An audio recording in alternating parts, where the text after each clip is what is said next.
Vamos aqui pro campo. Eu falei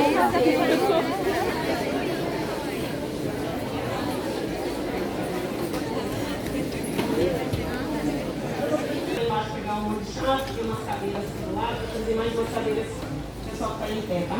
Mas tem algumas cadeiras livres aqui no meio, vocês podem entrando e sentando. E também quem não tiver vergonha, não tiver problema, também pode sentar aqui no chão, vai sempre em casa.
Boa tarde. Está muito bonito ver todo mundo aqui. Desde já a organização do evento agradece a presença de todo mundo, principalmente estudantes do ensino médio, os professores que se dispuseram a vir aqui escutar as palavras do nosso grande mestre Sebastião. Esse evento a gente chamou carinhosamente de Caravana do Norte, porque o Sebastião e o Oliver vem acompanhando, são da Fundação de Kira Candilu Satyagraha. Vem vindo numa caravana que começou em Minas Gerais, veio subindo para cá, daqui eles vão para Maués, de Maués eles vão para o Pará. O Tião costuma caminhar bastante aí pela América Latina, no México, tem bastante experiência. Então a gente está chamando esse evento de Caravana do Norte, curso de formação bombeiro agroecológico.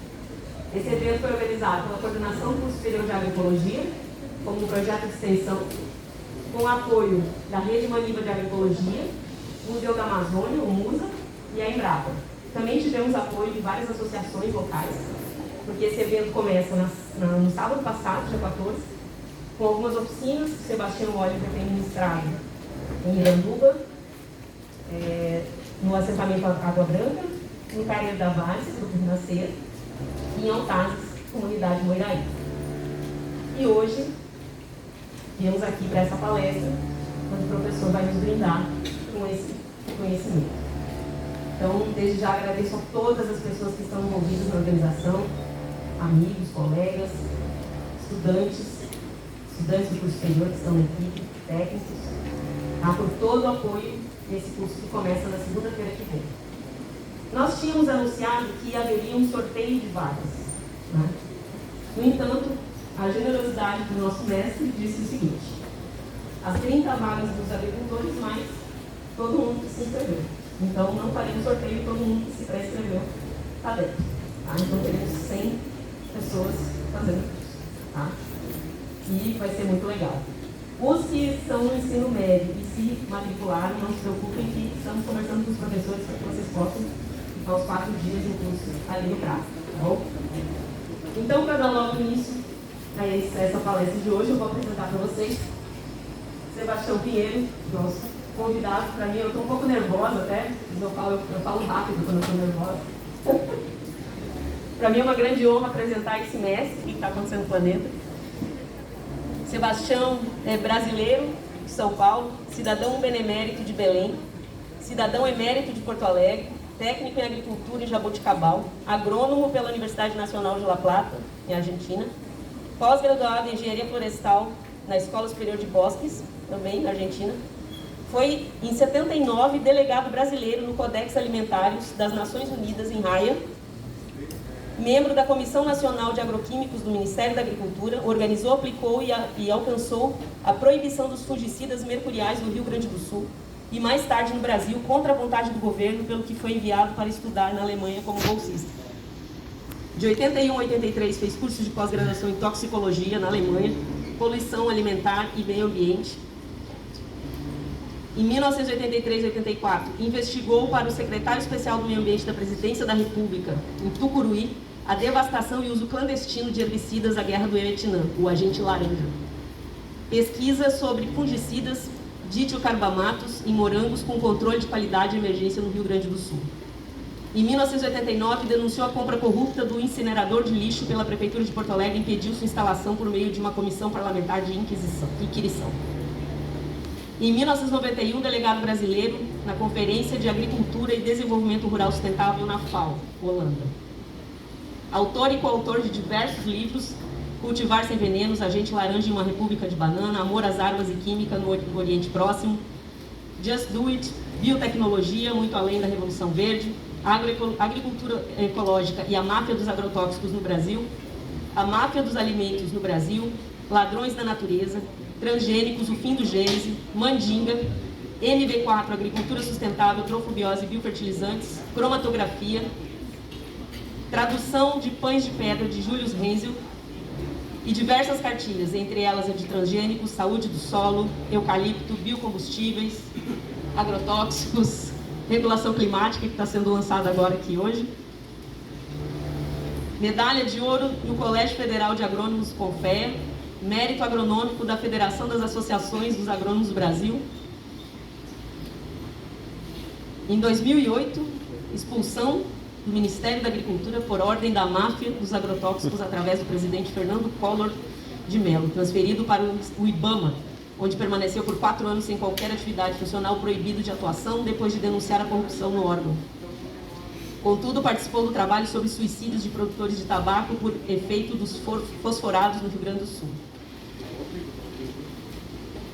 Pelo trabalho, foi convidado a trabalhar na Universidade Federal do Rio Grande do Sul.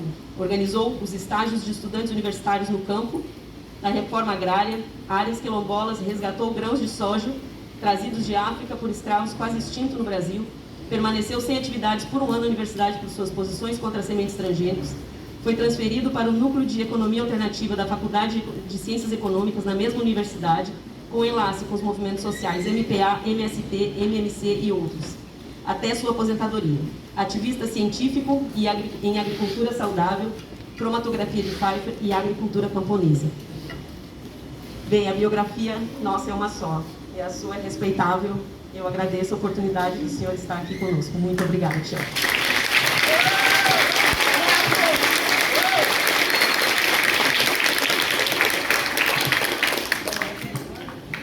Boa tarde, boa tarde. É um prazer, um compromisso estar aqui com vocês. Quando a gente vai começando a ficando um pouquinho mais gasto, mais velho, mais ultrapassado, a gente conviver com os jovens é muito bom. É muito bom porque rejuvenesce a um e possibilita trazer um novo estímulo para enfrentar as nossas realidades. Meu tema é agroecologia. E a agroecologia é uma coisa nova que está no coração de muita gente. E nós precisamos adentrar na agroecologia de forma muito profunda para entender o que ela representa em uma Amazônia, em um Brasil, em um planeta com uma série de dificuldades. Para mostrar essa dificuldade, eu vou voltar no tempo e vocês vão ver isso como um pouco de história. Observem bem. Eu tenho aqui uma imagem de uma conferência. Essa conferência ocorreu na cidade de Berlim em 1884. Era uma conferência sobre um continente. Um continente inteiro ia ser dividido em pedaços nesta conferência. O chefe da Alemanha naquela época era Otto de Bismarck, uma pessoa de mentalidade militar e muito exigente. A Alemanha estava em crise, porque não conseguia mais fazer sua riqueza crescer. E ele precisava de muita riqueza para poder construir seus objetivos. Esse é o mapa da África em 1914. O que vocês veem de vermelho é francês. O que vocês veem de azul é britânico. O que vocês veem de amarelo é português. O que vocês veem de branco é o único país da África que era um país livre e independente, a Etiópia, muito antigo. O resto passou a ser colônias europeias. Alguns países foram divididos em 4, 5 partes para bandeiras europeias diferentes. E hoje a confusão na África continua. Um problema muito sério. Se nós vemos isso, nós podemos começar a entender a nossa agroecologia como a necessidade de um território. Um território é extremamente importante para se estabelecer esta agroecologia. Aqui vocês veem uma coisa brasileira do Nordeste do Brasil. No Nordeste do Brasil, o sistema agroecológico mais antigo foi instalado por volta de 1850, 1860, com o cultivo de uma planta denominada algodão. Era um algodão diferente do algodão que se planta todos os anos. Era um algodão arbóreo. Era um algodão que quanto mais crescia e mais era podado, mais produzia algodão. E essa riqueza passou a ser o ouro branco. O ouro branco dos nordestinos.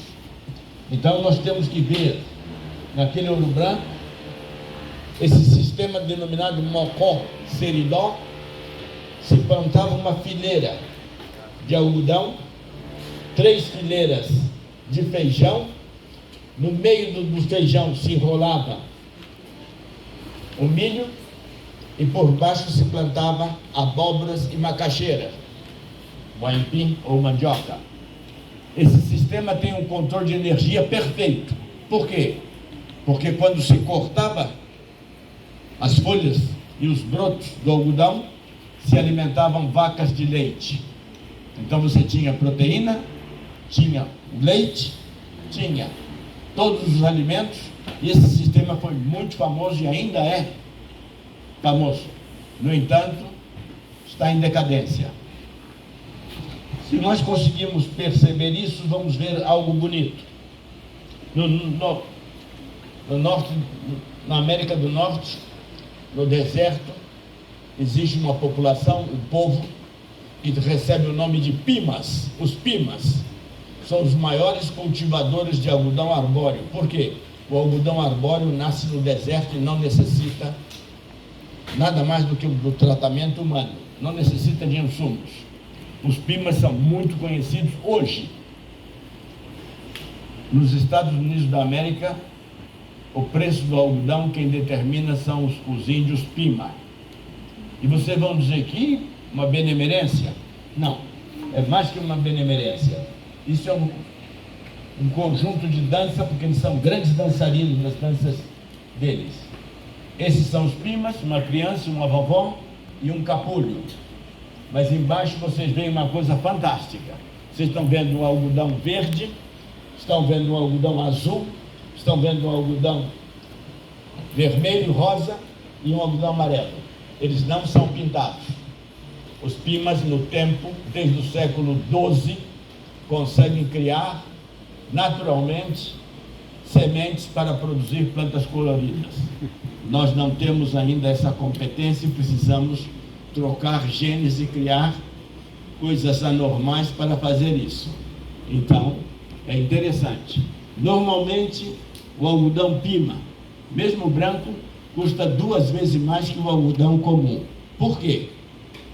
Não é um estímulo, é por um valor cultural, é por um patrimônio e por uma história passada. Isso, então, é uma forma de respeito também. Se nós entendemos isso, podemos entender algo melhor. Ponto 4, 1950. No primeiro discurso do presidente dos Estados Unidos, ele fala que existirá um ponto 4, onde se fará uma grande transformação na agricultura. E essa grande transformação na agricultura será comandada pelos Estados Unidos. O presidente Truman, depois da Segunda Guerra Mundial, lança as bases para uma agricultura.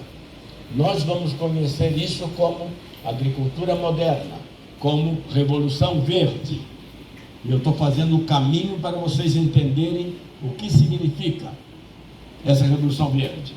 Exemplo, em um mesmo terreno, no mesmo local, na Índia, no Paquistão ou em qualquer lugar, em 1960, se aplicava 1 quilo de ureia. Ureia é um fertilizante químico sintético.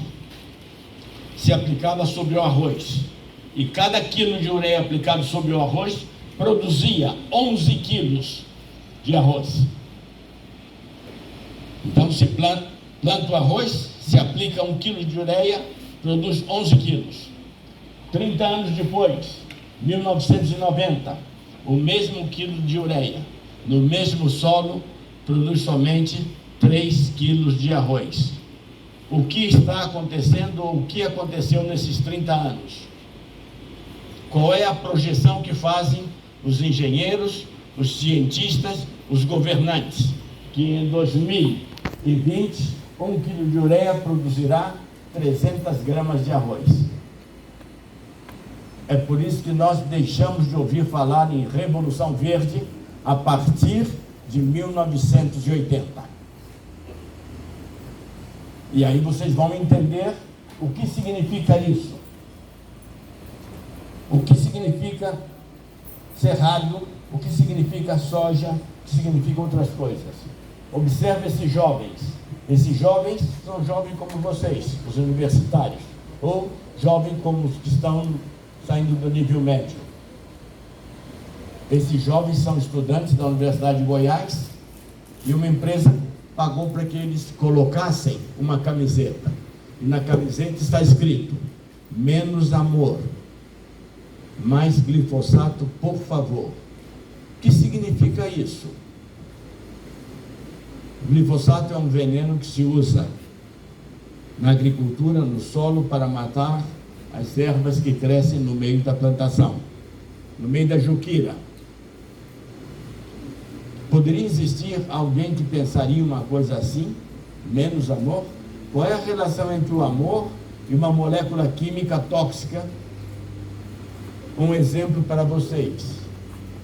Os geólogos dos Estados Unidos, Serviço de Geologia Oficial do Governo dos Estados Unidos da América, determina, em todo o planeta, 85% de toda a chuva do hemisfério norte está contaminada por glifosato.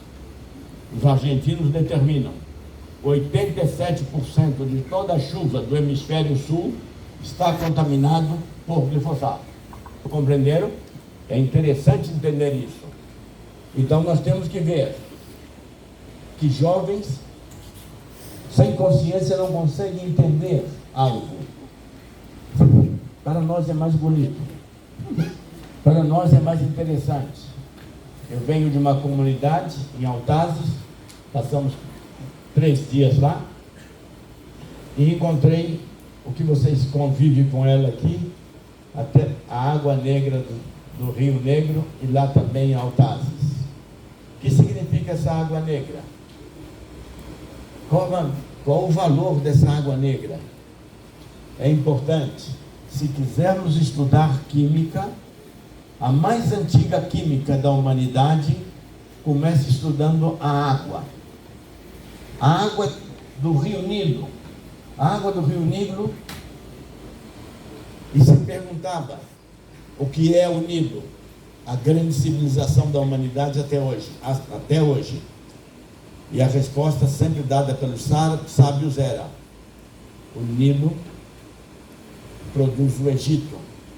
O Egito vem a ser uma dádiva do Nilo, porque o que vem na água do Nilo pode-se fazer qualquer coisa, e o que vinha na água do Nilo geralmente era humus que permitia cultivar o deserto das suas margens. Se vocês querem a origem da agroecologia, tanto no Gênesis do livro sagrado, quanto na realidade dos físicos, aquele humus que se forma é o que vai formar a grande civilização de hoje. Essa água tem uma estrutura e um DNA. Então, nós agora podemos ver as 4 letrinhas, 4 triângulos, cortados inteiros. A água, a terra, o fogo, podem fazer tudo, assim como nós estudamos na universidade ou na escola secundária. Adenina, timina, guanina, citosina. Nessas 4 letras surge o ADN da vida. Dos 4 símbolos egípcios surge a base da alquimia, que chega à química e se transforma hoje em tudo. Então é importante se ter essa noção para compreender isso. Às vezes nós não conseguimos entender as coisas. E as pessoas pensam que a agroecologia é comer. Não é. Ela tem uma história anterior. Este quadro é de Pablo Picasso, um dos maiores pintores do mundo, 1906. Ele pinta um quadro que recebe o nome de O Alimento do Cego. O cego tem audição, olfato, paladar, mas ele não tem visão. Qual é a nossa situação hoje quando nós comemos algo? Podemos ter uns 5 sentidos e ver, mas não conseguimos ver o agroecológico daquilo que é envenenado. Não muda a situação. Então é importante perceber isso. Por que perceber isso? Simples. Se olhamos o quadro amarelo, vamos ver colunas de contaminação do leite materno por um veneno químico usado na agricultura.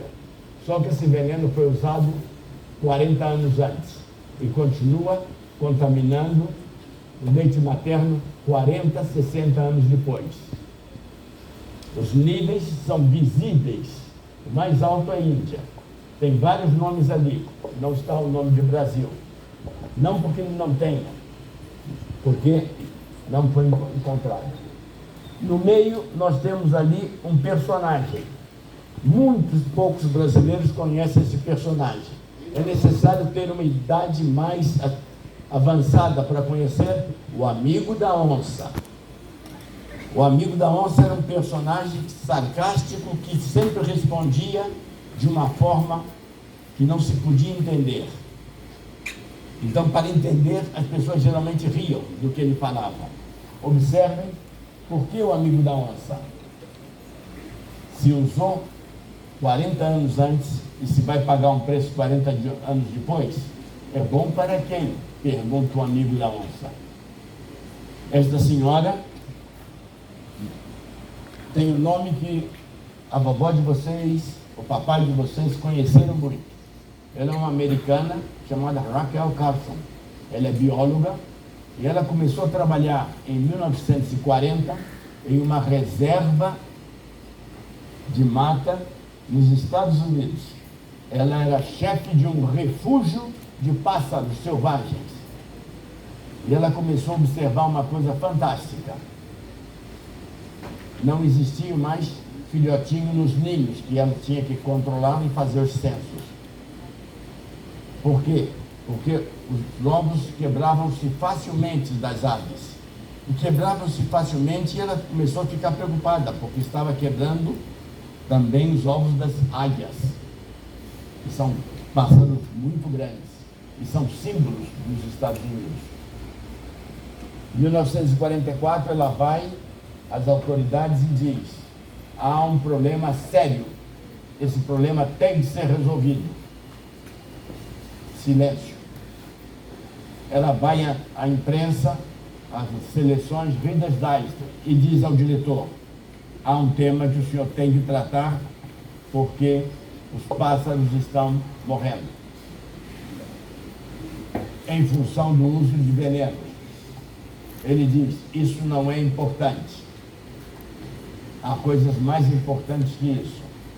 1956, ela sabe, por diagnóstico, que tem 5 nódulos de tumores nas mamas. Isso, em 1956, é condena à morte em 12 a 18 meses. Não passam disso. E ela resolve escrever tudo que ela sabia e que teve que engolir para trazer ao público.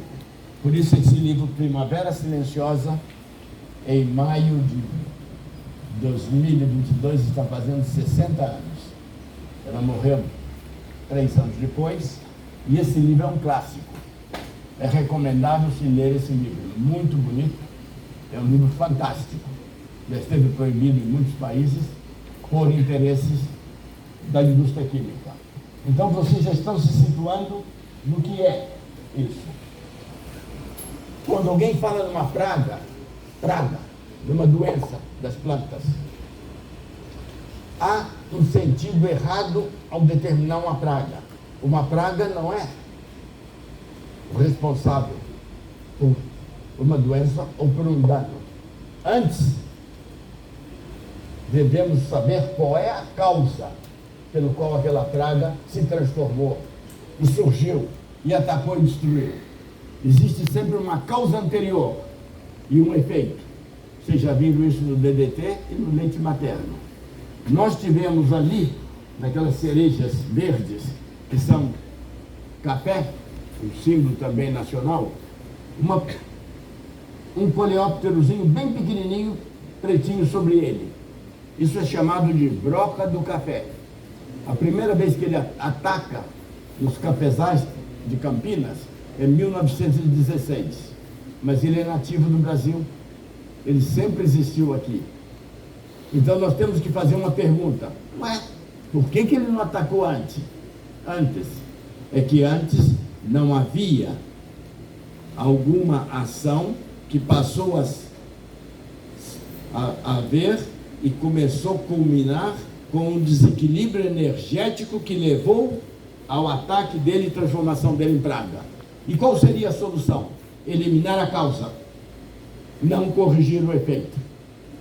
Você sempre elimina a causa, e eliminando a causa, você não tem o efeito. A opção passa a ser outra. Só corrigir o efeito, combater a broca do café. E cada vez que se combate ela, ela se torna mais agressiva e cada vez mais incontrolável. Compreendem isso fácil, não é difícil.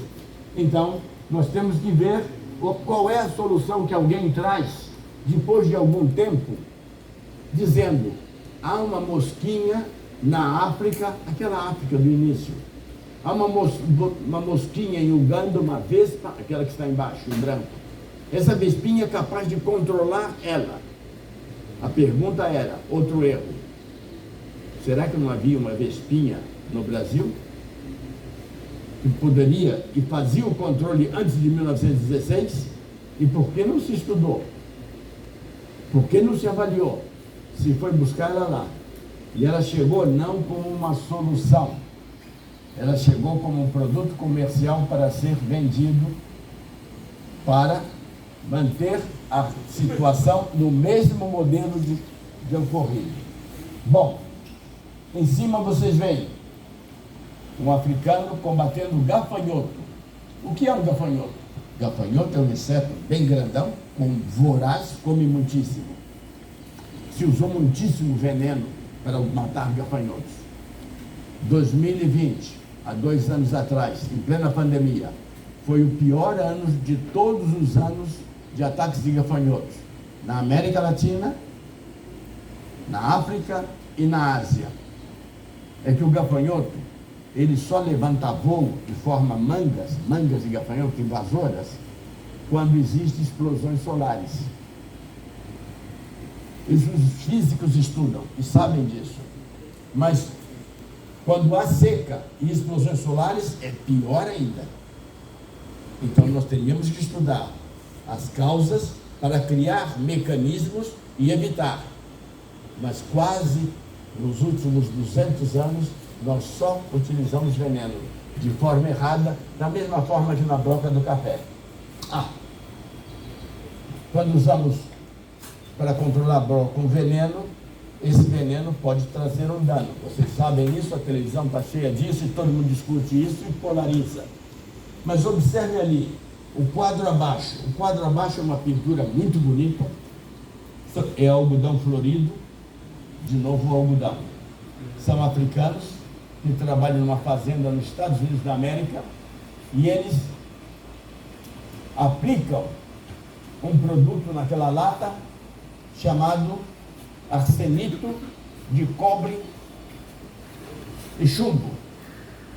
E ocorre um fenômeno observável. Quem aplica isso durante 5, 6 anos adoece lentamente e morre.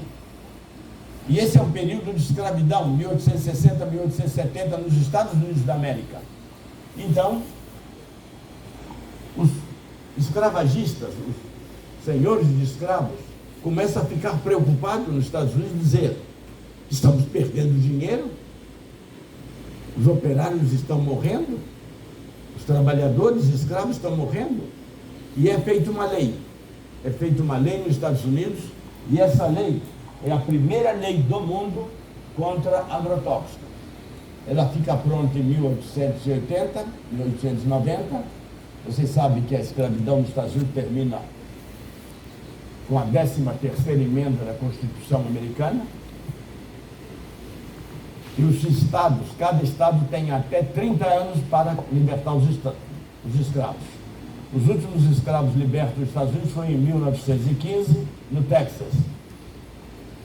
Então, vocês têm uma visão dos 3 quadros.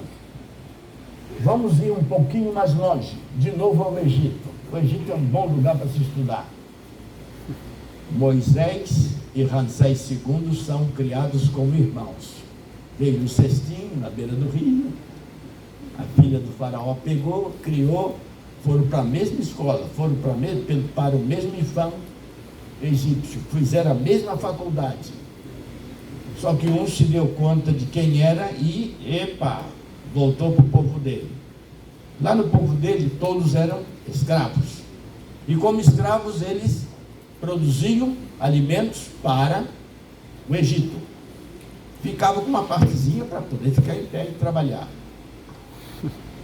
Quando Moisés começa a aprender, não efeitos, mas aprender que causas levam a efeitos, ele se dá conta do poder que tem na mão. E ele vai falar com o irmão dele e diz: se você não libertar meu povo, eu vou trazer a praga.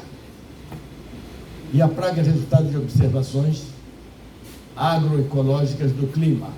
Compreendem? Vou fazer transformar água em sangue. Nada mais que uma seca grande, água contaminada, proliferação de algas. Estudam isso, já estudaram isso. Rã, depois de enchentes, sempre tem rã. Piolho, varicela, carbúnculo, gafanhotos, já lá no Egito, 6.000 anos, gafanhotos. Então vocês têm as 10 pragas egípcias. Quando vocês vêm, vou começar pelo grego. Há 400 anos, um grande cientista, pai da medicina, diz: o seu remédio deve ser o seu alimento, e o seu alimento deve ser remédio. Hipócrates. Só que ele já sabia que 2.600 anos antes, Imhotep dizia: alimento cura. E alimento e remédio é alimento, que é a mesma coisa. Nós então temos um tempo para progredir e avançar. E aí vocês podem chegar à conclusão. Vamos fazer agora algo bastante interessante para vocês. Observem. Eu vou fazer uma pergunta a vocês. Uma coisa belíssima é leite em pó. É fantástico. Leite em pó é algo magnífico. Mas o leite em pó foi feito para tirar das crianças o leite materno? Não, em hipótese alguma. No entanto, em todo o mundo, o leite em pó tirou o leite materno dos bebês. Por quê? Primeiro, por propaganda. Segundo, por falta de uma educação apropriada para entender. A palavra, na época que eu era jovem, criança, a palavra mais horrível era desidratação. O leite em pó é limpíssimo, é higiênico, é fantástico. Mas a água, quando se mistura o leite em pó, não tendo higiene, não tendo qualidade, ela provoca diarreia e mata uma criança em 3 dias. Eu estou falando de agroecologia. Vocês podem não estar sentindo, mas vocês vão perceber que nós chegamos no dia a dia de hoje. A pessoa que inventou o leite em pó é aquele senhor em cima da lata. Se chama Justo Solíbio. E pouca gente sabe que ele é também o inventor dos adubos químicos solúveis usados na agricultura. Podem fazer uma comparação, uma paráfrase, estabelecer uma relação entre um e outro. Estes senhores são os diretores da empresa de Justo Solíbio, o homem mais rico do mundo. É o homem que também inventa carne presuntada, carne em lata. Observem, eles vão perceber algo fantástico, magnífico, que tem muito a ver com a agroecologia. A agroecologia responde a uma agressão. E aqui nós vemos esses senhores, e esses senhores nos trazem uma coisa fantástica. Observem, uma indústria poderosa nos Estados Unidos. Essa indústria vai ficar maior e mais poderosa quando? Durante a Guerra de Secessão, a Guerra Civil Americana. Por quê? Os fertilizantes químicos também servem para fazer explosivos. São explosivos.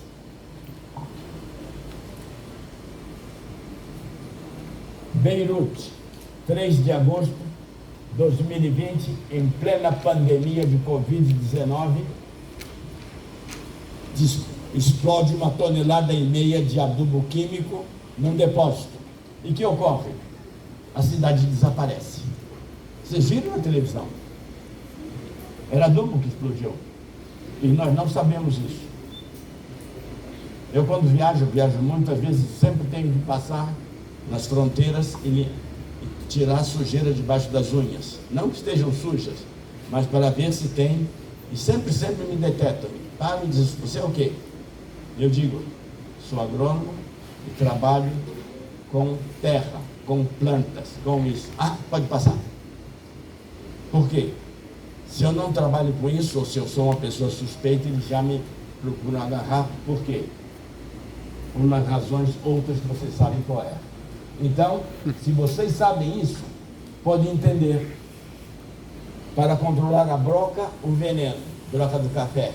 Ou para controlar um gafanhoto, o veneno. Aqueles soldados britânicos, na Primeira Guerra Mundial em cima, foram controlados com o veneno. A arma química alemã. Esses aqui são soldados alemães presos pela arma química inglesa. Na seta vermelha, lá no fundinho, o bigodudo, se chama Adolf Hitler. Passou 9 meses no hospital para recuperar sua saúde, depois de uma arma britânica ser usada. Aqui, na cidade de Dresden, na Alemanha, estão treinando com armas químicas para fazer as coisas. Ali estão crianças da secundária, na Segunda Guerra Mundial, treinando com máscara para um ataque com armas químicas. Então a situação é grave. É grave, e aqui está o quadro de Pablo Picasso, chamado Guernica. E aqui está a cidade de Guernica, depois de um ataque com armas químicas e incendiárias. Por que não sabemos isso? Por que não temos noção disso? Então nós temos que entrar na agroecologia com cultura, com amor, conhecendo o que é leite materno, conhecendo o que é um fertilizante, para começar a adotar técnicas, tecnologia e conhecimento. Ali embaixo está escrito assim, naquele caminhão: DDT, poderoso inseticida inofensivo para humanos. E as crianças estão brincando de uma praia na Flórida. E o que significa isso? Significa que vão ter no leite materno 20 anos depois, 25 anos depois, DDT que se acumula no organismo. Então, esse é um soldado típico do Vietnã, preparado para enfrentar armas químicas. A situação é tão grave, tão catastrófica, que no último discurso como presidente dos Estados Unidos, o herói da guerra, o herói dos aliados, chamado Eisenhower vai dizer a Kennedy, que assume no dia 20 de janeiro de 1959, tome cuidado, o complexo industrial militar está tomando tanto poder econômico, que ele está sufocando a democracia norte-americana. Eisenhower diz isso. E observem, por que ele diz isso? Embaixo vocês vão ver alguns nomes em vermelho: talidomida, aldrin-endrin, aminotriazol e niantina. Vamos ver isso. O que significa isso? Esta frutinha vermelha é a sobremesa obrigatória do norte-americano no Dia de Ação de Graças, terceira quinta-feira de novembro, um agradecimento por não morrer de fome. Eisenhower recebe a informação na Casa Branca que toda a produção está contaminada por um herbicida que foi usado no solo, na terra. Foi plantada essa sobremesa. Ela cresceu, floresceu, frutificou, e quando ela vai chegar no mercado, o governo analisa e diz: não dá para comer. Tem aminotriazol, nome químico. E Eisenhower diz: está proibido. A perda é de 50 milhões de dólares em 1959. Hoje seria mais ou menos equivalente, aproximadamente, a 2 bilhões de dólares. Vejam vocês, aquela senhora está recebendo uma condecoração porque nos Estados Unidos da América não foi permitido a venda de talidomida. O único país onde não houve vítimas tomando remédio no país. E o que acontece? Ela recebe uma medalha. Em todos os outros países existem muitíssimos mutilados, muitíssimas pessoas mutiladas. Eisenhower enfrentou isso e avisou Kennedy do perigo que era. Então, vocês estão vendo uma situação que é interessante. Kennedy escuta o discurso de despedida de Eisenhower e chama o seu assessor, Jerome Weissler, o baixinho, e diz para ele: o livro de Raquel Carson é sério? Ele diz: é nossa melhor cientista e está condenada à morte. Eu preciso que você me faça um relatório com uma série de audiências no Senado, no Congresso americano, sobre o tema que eu tenho que tomar uma decisão presidencial. As audiências são feitas. Nessas audiências feitas, há um relatório. Esse relatório é escondido em muitos países do mundo. E o relatório diz, a palavra máxima: o efeito dos venenos químicos na agricultura são mais perigosos do que os efeitos da radioatividade das explosões atômicas. Graças. Nós podemos ver a realidade agora de uma forma mais interessante. 4 cavalos formam uma quadriga. Biga 2, quadriga. 4 efeitos, não causas: conquista, guerra, peste e fome. Se vocês trabalham com agroecologia, vocês vão procurar eliminar isso, porque isso são causas. Eliminar as causas que levam a esses efeitos: com guerra, conquista, peste e fome. Então vocês já veem as coisas como são. Um exemplo que vai marcar muito a todos nós. Em 1964 nós não tínhamos uso de venenos na agricultura. No entanto, o planejamento era crescer infinitamente esses venenos. Passamos a ter 6 mil mortos e 800 mil intoxicados anos. Por quê? Porque todas as fábricas obsoletas dos Estados Unidos foram desmontadas lá e montadas aqui. Foram vendidas como fábricas para funcionar, mas eram sucata. E como sucata, nós tivemos que pagar. E aí vocês vão ver, Carter, quando chega, o Brasil já tem um plano para usar eliminadores de causas, não para corrigir efeitos. Se tivéssemos adotado uma agroecologia, nós não teríamos leite materno contaminado, não teríamos contaminação de peixes, de alimentos, de terra, de humanos. Não teríamos os índices de câncer que temos hoje. Prestem bem atenção nisso, porque é importante poder dizer isso. Aí então você tem que ver por que o complexo industrial faz o que faz. Eles vendem o veneno e também vendem o antídoto. E ganham nas duas pontas. Vocês sabem disso.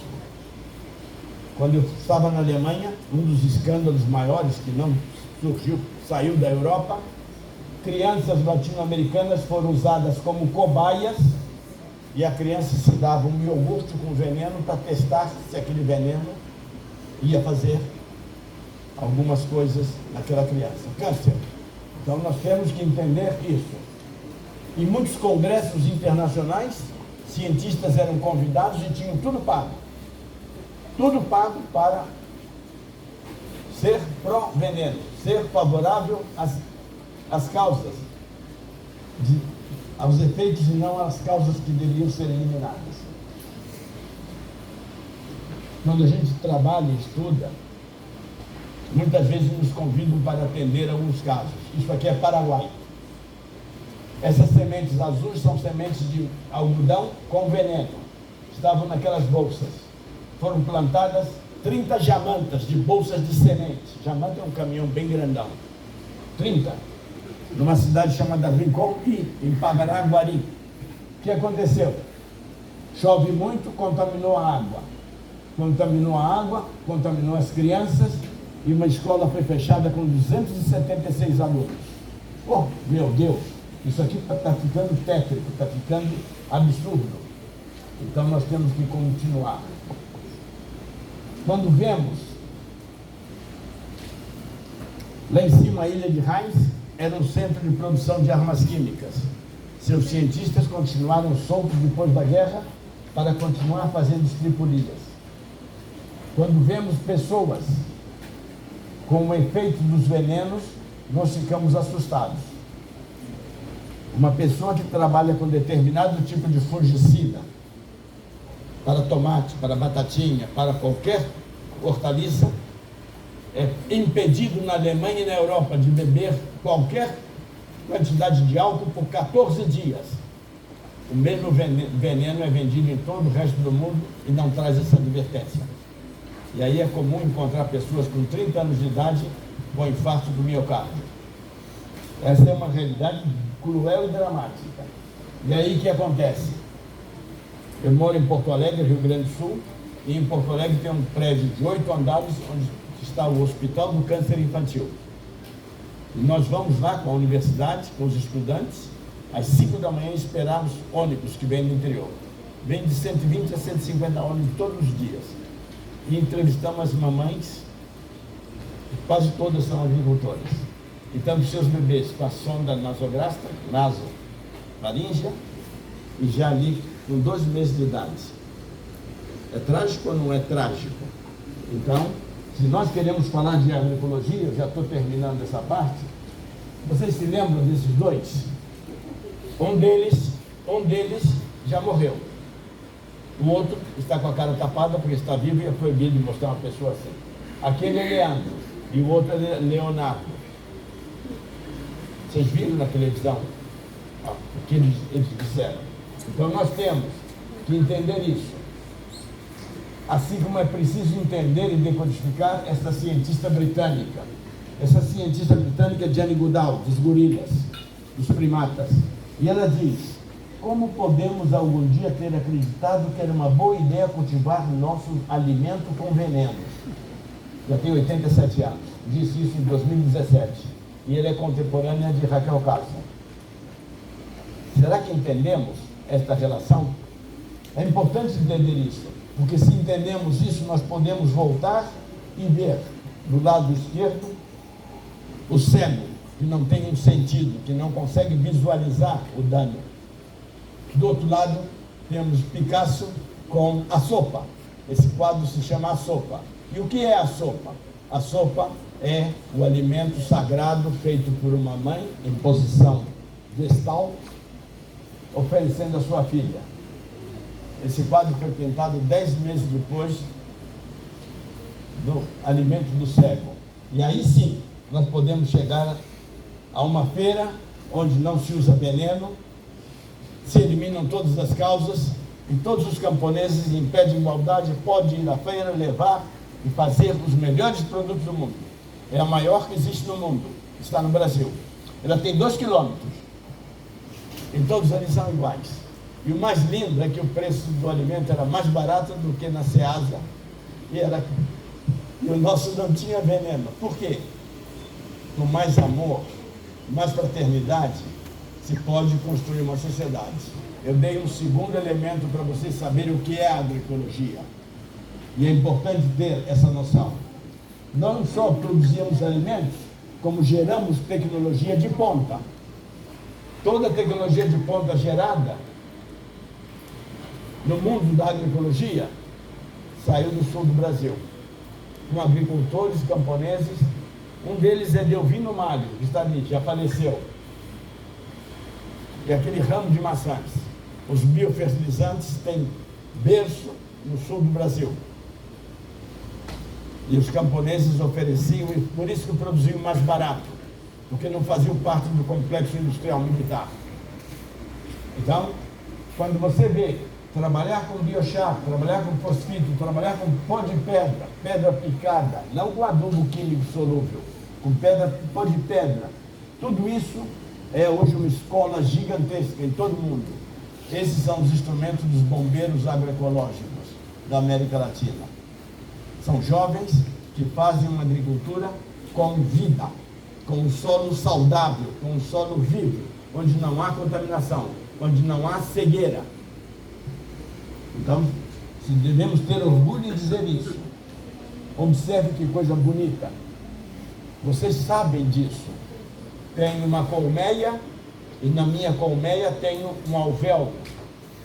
A rainha põe um ovo e as operárias colocam esse ovo dentro do alvéolo. Se a larva o ovo e larva alimentado com mel, sai uma operária estéril, que vive somente 45, 60 dias. No entanto, se é alimentada com geleia real, nasce uma rainha fértil que vive 6 anos. O que mudou? O que mudou é apenas os alimentos. Não foi mudado nenhum gene, nada. E se muda tudo ao mudar o alimento. Então agora nós podemos alcançar um pouquinho mais. E vocês vão ver. É uma escola pública. Essa escola pública, essas crianças deveriam comer o quê? Mel ou geleia real? É óbvio, geleia real. Por quê? Para que elas sejam felizes, tenham amor e façam a evolução da sociedade. Vocês compreendem? É interessante poder dizer isso, não é? Porque essa escola pública era alimentada somente com produtos agroecológicos, PAA. Isso é muito bom. Para quem? Para a criança, para a mãe da criança, para a sociedade. E quem perdia dinheiro? O complexo agroindustrial militar de outros países, que sempre estão em guerra. Nesse momento existem 6 guerras acontecendo no mundo. Sim. Eu trabalho muito no outro país, trabalho muito num país que eu adoro, chamado México. E no México, nós viemos já há 5 anos procurando proibir o uso de glifosato, esse que está na chuva. Ano passado, aconteceu um fenômeno, um grupo de cientistas resolveu analisar em todo um estado a urina das crianças. E 100% da urina das crianças mexicanas está contaminada com resíduo de glifosato. E o que fez o governo? O governo proibiu o uso do glifosato no México. Imediatamente, 39 embaixadores da União Europeia foram e disseram: vocês não podem proibir. Em 12 desses países que disseram isso, vocês não podem proibir. Ele está proibido, ele não é permitido. Você tem que usar para que eu possa continuar tendo lucro. E essa é a realidade. Então, esse é o ministro do Meio Ambiente. Atrás vocês veem essa realidade. Observem na Argentina. Na Argentina, esse solo tinha 3,5% de matéria orgânica. Um solo de altíssima fertilidade.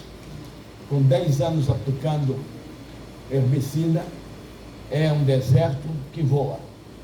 A terra sem valor. Quem perde? Perde o consumidor, perde a sociedade, perde o Estado, perde o planeta. Perde o planeta.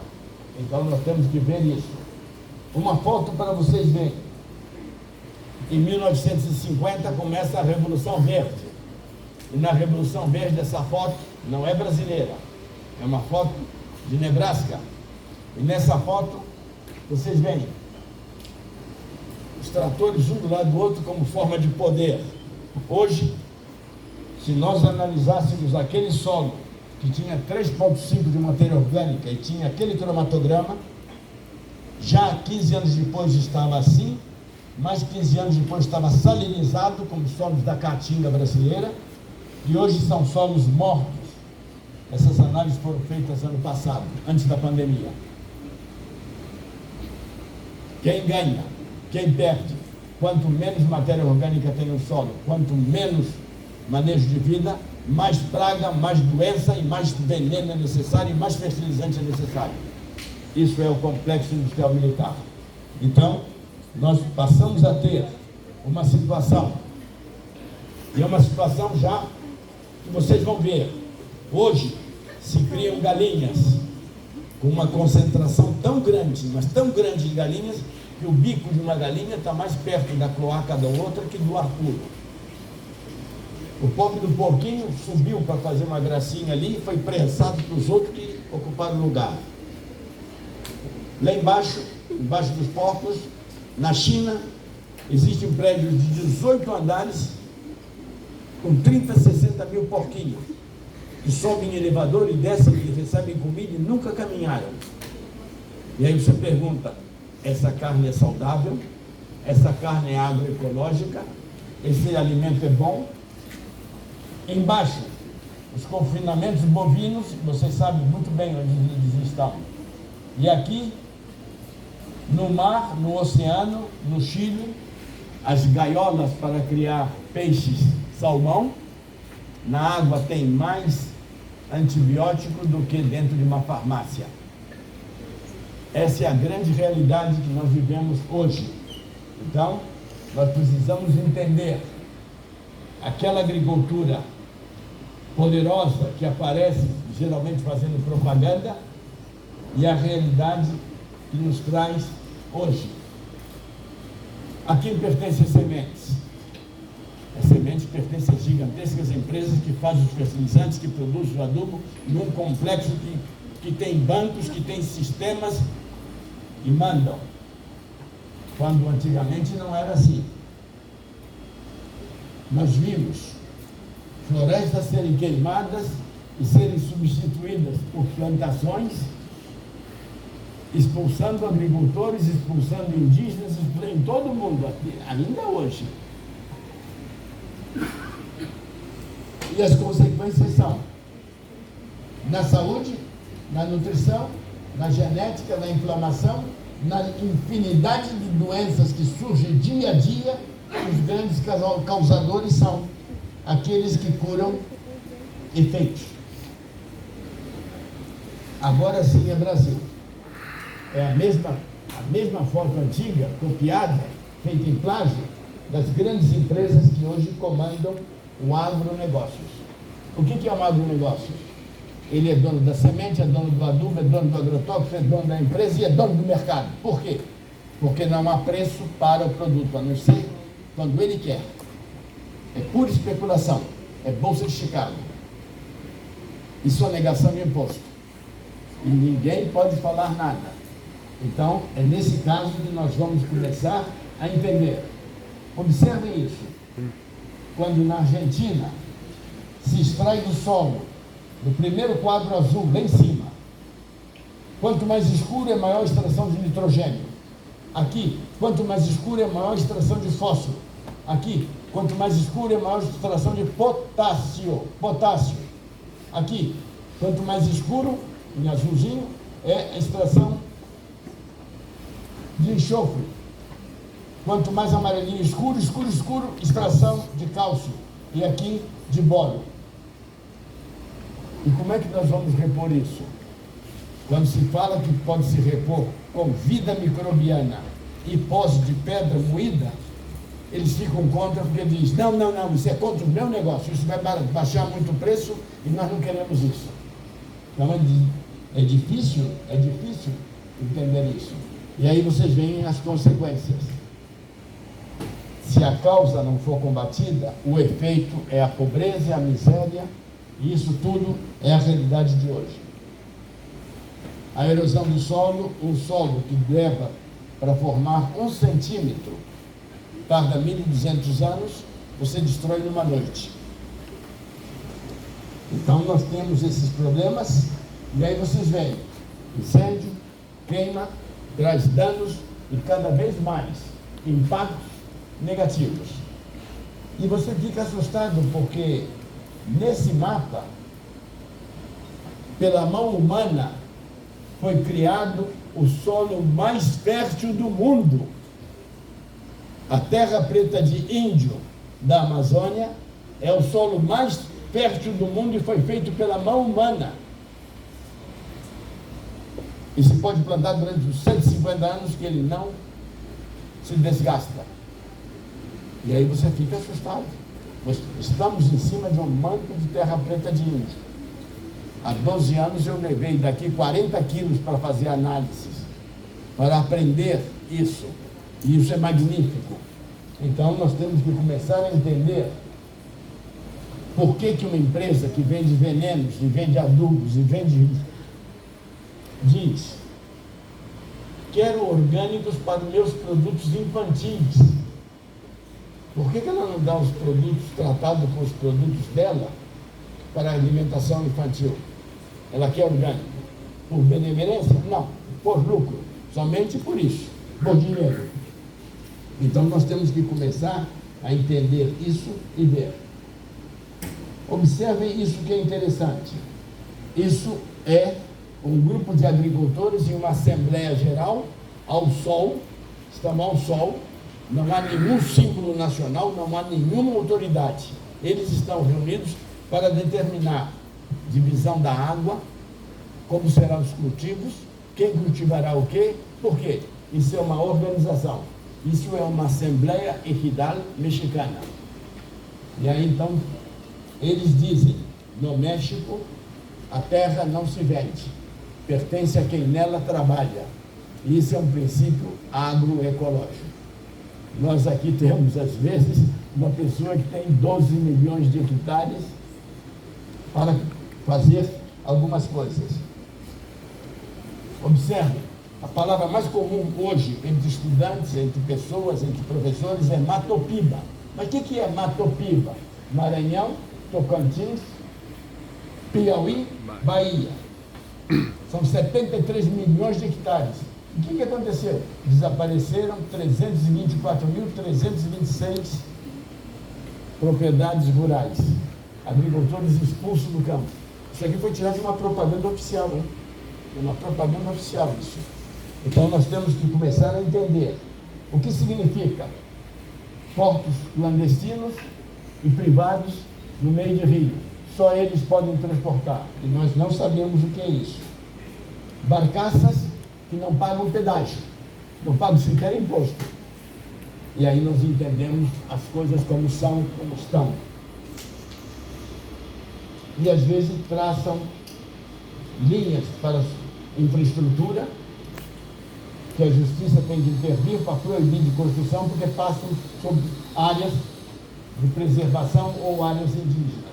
Essa é a realidade. E aí então vocês vão entender uma coisa bem fantástica. Em 1938 foi criado o primeiro laboratório de criação de sementes, de biologia molecular, de engenharia genética. Max Perutz criou ele em Londres. Os produtos, nós conhecemos os produtos somente em 1996.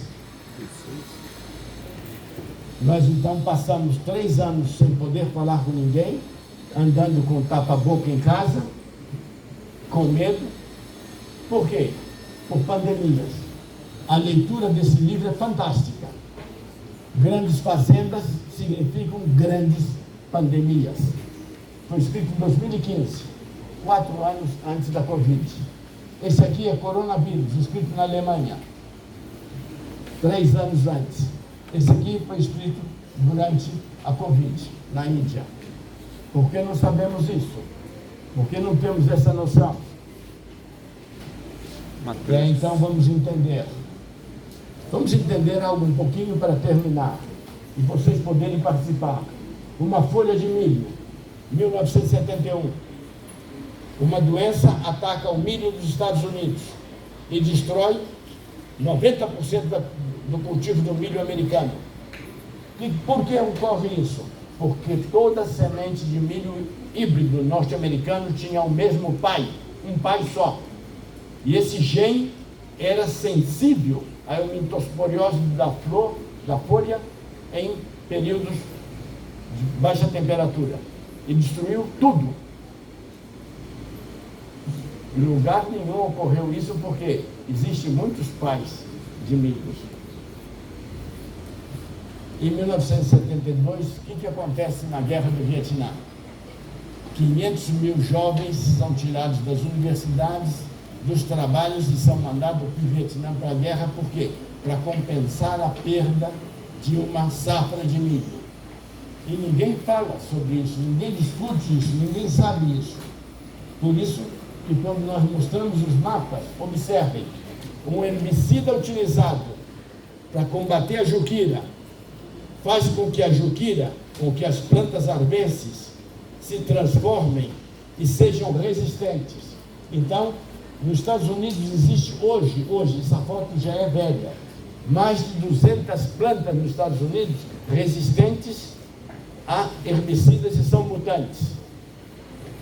No Brasil, eram 33, hoje são mais de 90. Então, o dano é esse. E qual é a solução? Vamos ver antes uma bebida. Se usa, substitui aquele herbicida que a planta mutante ficou resistente, se usa um herbicida diferente. E o que vai acontecer? Vai acontecer de novo uma nova resistência. Mas aí eles usaram o veneno, 2,4-D, e contaminou todo o vinho. No caso aí, é a Austrália. Isso ocorre na França, na Itália, em Portugal, na Espanha, na Alemanha, na Califórnia. E por que não sabemos isso? Não, isso não pode saber. Você não pode saber nada que não interesse ao mercado. Nada que esclareça e traga conhecimento e obrigue a criar soluções eliminando causas. Então, nós temos hoje, não há trigo na América Latina que não seja dessecado com Roundup. Menos amor, mais glifosato, por favor.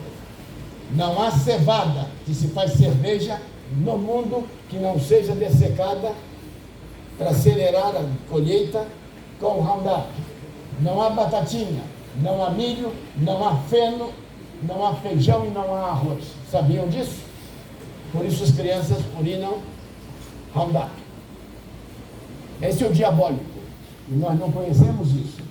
Então, a Alemanha analisa a cerveja alemã e diz: aquela lá tem muito Roundup, e aquela ali tem 23, 20. Essas aqui tem menos, porque são da Baviera e estão numa montanha muito alta, onde não há. E aí você pergunta: é bom isso? O que significa? Roundup no nosso intestino destrói a microflora. Ao destruir a microflora, ocorre uma perda de diversidade microbiana. Os cientistas dizem: nossa microflora são o nosso sistema imunológico. Todo o sistema imunológico começa na microflora. Os cientistas vão mais longe e publicam aquele livro, O Segundo Cérebro. A microflora é o segundo cérebro humano, principalmente em quem é atleta e quem é cientista, que está sempre usando demais a cabeça e em situações de tensão. Se nós entendemos isso, vamos dizer que os mesmos micróbios que temos aqui nos intestinos são os micróbios que estão na nossa terra, no nosso solo, quando ele tem saúde. Quanto mais saúde no solo, mais diversidade nos intestinos. E o segundo cérebro funciona melhor. Dei a terceira definição de agroecologia. Estão entendendo? Essa já é a terceira. Qual é o tratamento para a perda de diversidade microbiana? Observe o que está escrito nessa propaganda de um banco. Open Biome Bank.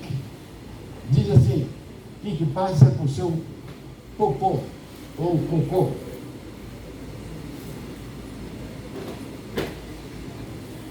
Open Biome.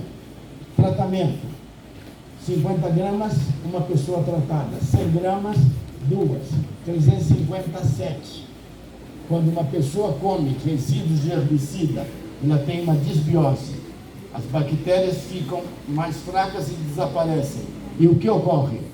Ocorre que ele tem que voltar a ter maior diversidade no estômago, no intestino. Observem, não é montagem, é uma campanha canadense. Uma cientista americana. E aqui está escrito: Fecal Microbiota Preparation. Se usa matéria fecal produzida por agricultores agroecológicos mexicanos e norte-americanos para tratar disbiose em cidadãos que perderam a diversidade microbiana. Sabe quanto custa o tratamento? $30 mil. Para que tratamento, hein? Não pode ser pasteurizado, não pode ser desodorizado. A pessoa, o agricultor, é estudado e analisado tudo para ver se ele tem saúde plena. Pagam $40 por semana cada matéria produzida. E se tem sequência, um bônus de $10 no fim da semana. Essa é a realidade. E por que não vemos isso nos jornais brasileiros? Só saiu uma vez, na Folha de São Paulo, em 10 linhas. Então, nós temos que entender esses aspectos. E aí sim, nós podemos trazer o povo que tem a maior e mais diversa biodiversidade, são os Yanomamis. O povo Yanomami, a mais complexa biodiversidade. Por quê? Pela sua alimentação e saúde. Está perto, são pertinho, né? Se nós sabemos isso, nós podemos então perguntar. Lá fora, estão preparando, comendo excremento para preparar produtos para continuar produzindo efeitos, tratando efeitos. Os Yanomamis não precisam disso. Comem saudável, vivem saudável. Olha a cor da água que eles estão tendo ali. Tem os 4 elementos da riqueza, da alquimia. É fantástico. Puseram um saiotezinho neles para sair na foto, sabe? Alguns vão dançar com índios para fazer campanha. Outros vão fazer indígenas plantarem soja para conquistar a terra deles e roubar a terra dos índios. Alguns vão dizer que a ciência está sendo ultrajada. Uma coisa é efeito, outra coisa é causa. Não sabem disso. Em 1924, um grupo de cientistas se reuniu nesse castelo para procurar uma nova agricultura que respeitasse e conhecesse profundamente a ciência. Eles se reuniram, trabalharam, e aí então nós vamos dizer coisas simples para vocês. Quando eu quero fazer um suspiro, lá em cima, eu pego clara de ovo e bato com açúcar, correto? Unto uma forma e ponho ali, e ponho no forno, tiro, quebra o suspiro. Se eu, por um acaso, quando estiver batendo a clara de ovo com açúcar, colocar uma única gota, uma gotinha pequena de gelatina, passo, ponho no forno, não sai suspiro, sai Maria Mole. Não alterei a fórmula. É mínimo o que eu fiz. Quando eu coloco matéria orgânica no solo, por mínima que seja, esse solo passa a ser como a Maria Mole e não mais como suspiro. Suspiro que leva ao deserto, Maria Mole que leva a terra fofa e cria a terra preta de índio da Amazônia. Compreenderam? Uma equação fácil e rápida. É isso que nós precisamos entender.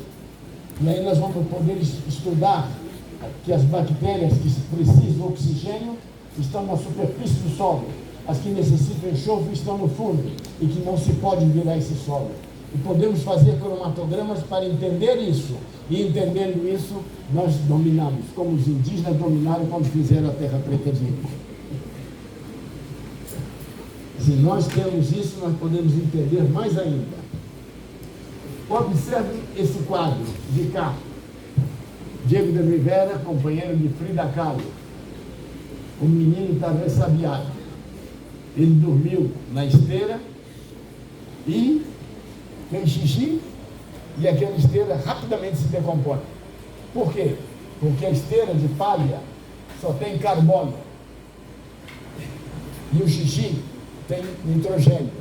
Quando o carbono e o nitrogênio se encontram, a fermentação é quase que instantânea. E nós falamos de relação carbono e nitrogênio, não sabemos isso. É necessário saber as causas e decodificar as causas para o agricultor mais humilde, para que ele entenda e possa fazer a eliminação das causas para não ter dano com os efeitos. Quando a vovó pedia para você pôr a frigideira, ou a forma, ou a panela, pôr açúcar e ficar mexendo e não deixar ficar preto, porque senão fica amargo, você estava fazendo caramelo. O caramelo no solo hoje, esse mesmo caramelo é o maior absorvedor de gases do efeito estufa. E quando absorve os gases do efeito estufa, nós não temos a mudança climática. E essa mudança climática que nós não temos é a regulação do clima para garantir as colheitas, para garantir os alimentos com qualidade. Por que não sabemos isso? Essa é a equação hoje. Quando se faz biochar, é uma caramelização. Quando se faz aplicação de humus, começa o humus a se formar através do caramelo. Então nós podemos entender isso e podemos dizer a vocês, quando o solo é são, o alimento é são, é sadio, as plantas e as crianças são irreverentes. Observem bem. Solução, plantação, alimento sadio, pessoas saudáveis. Isso é importante. Dieta diversa, ao alcance de todos. E aí então nós podemos começar a entender por que os camponeses no sul estão cultivando micróbios no solo para ter maior diversidade, como aqui, maior diversidade. E essa maior diversidade é a quarta razão da agroecologia indígena camponesa. Quando nós analisamos na Universidade Federal do Rio Grande do Sul, o solo de 4 agricultores, Antônio, Jair, Isabel, Guilherme, observe a quantidade de fósforo que tem o primeiro, 100, o Jair, 100, o terceiro, 100, o Guilherme, 3,1. De potássio, 400, 238, embaixo, 15. Você diz, puxa, que pobre. Se nós procurarmos nesse solo e marcarmos com um círculo vermelho aqueles itens pobres, mais pobres de todos eles, vocês vão ter esse gráfico. E o último, o de baixo, é o pior de todos. Não é o pior de todos? Os outros tem só 2 vermelhos. Esse aqui tem quase todos. Observe, no entanto. Aqui vocês têm os cromatogramas. Os cromatogramas desse solo, que vão ser feitos passado de manhã. E aí vocês veem, o primeiro, que tinha 100 e 400, tem uma luz verde e 2 vermelhas. O segundo, que tinha 100 e 400, tem uma verde, uma amarela e uma vermelha. O outro que tem, terceiro, da Isabel, tem 2 verdes e uma amarela. E o mais, que seria o mais pobre em sais, tem 3 verdes, que é a melhor qualidade de todos. Por quê? O importante é a harmonia, o equilíbrio. Isso é a agroecologia. Não é quantidade de adubo. Quantidade de adubo deve ser muito bem bom para quem vende adubo. Nós precisamos ter uma vida, uma diversidade microbiana para obter resultados. Por isso, quando você faz as análises de ácidos úmicos, das uminas, você começa a ver uma análise de forma diferente. E aí nesse quadro você vê argilas minerais, embaixo proteínas, viroses. A menor molécula que existe são os ácidos úmicos. E essas são as moléculas do clima do planeta. E as moléculas do clima do planeta são hoje extremamente importantes porque há uma mudança climática que pode arrasar colheitas e trazer muita fome, muita desigualdade, muita guerra. Se nós entendemos isso, vamos entender a vida. E entendendo a vida, nós podemos entender a regulação biótica do clima. E essa regulação biótica do clima passa pelos micróbios no solo, passa pela vida. E aí então nós podemos dizer, a agroecologia tem um componente fundamental. Não tem 3 dimensões, ela tem 4 dimensões, porque tem uma dimensão interior, que é a espiritualidade de quem produz o alimento. Tanto o agricultor quanto o indígena sabem a importância do alimento e por isso a espiritualidade é um componente da nossa sociedade muito forte. E nós temos que entender isso. Não adianta querer comprar a terra preta. A terra preta se faz ao mesmo tempo. Ilha de Marajó, 7 metros de terra preta. Um solo comum sem o ser humano. O solo tratado pelo ser humano. As equações lá, e aí vocês veem essa realidade. Vê a realidade de micorrizas. Separamos com os indígenas Muirá. Ontem em Altazes, para eles produzindo micorrizas. É a técnica mais avançada no mundo, hoje.